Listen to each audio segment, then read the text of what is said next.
KG চুনের খড়ের জন্য Hunter 500 গ্রাম দিতে হবে। ফ্যাবিস্টিন, হান্টার এই সমস্ত জিনিস হচ্ছে অ্যান্টি ফাঙ্গাল। ফাঙ্গাস পরে বলে না, সেটা ফাঙ্গাস যাতে না হয় তার জন্য। আরেকটা মেডিসিন ব্যবহার, আপনারা কি মেডিসিন ব্যবহার করেন না? প্যারাক্সিন 500, প্যারাক্সিন 500 বলে একটা ক্যাপসুল থাকে, সেইটাকে মিশিয়ে দিতে হয় এই 20 কেজি খড়ের জন্য। কিন্তু আমি ব্যবহার করি না, আমরা ব্যবহার করি না কোনো ধরনেরই এই ওষুধ টষুধ, যতটা না দিতে নয় ততটা ব্যবহার করি। প্যারাক্সিন 500, প্যারাক্সিন কয়রফলা আকার, রয়াকার, কয়রফলা দন্তের ন, প্যারাক্সিন 500 এই কীটনাশকের দোকানে পাওয়া যায়।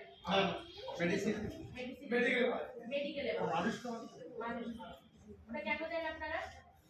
আমরা সবুজ অনেক সময় লস হয়ে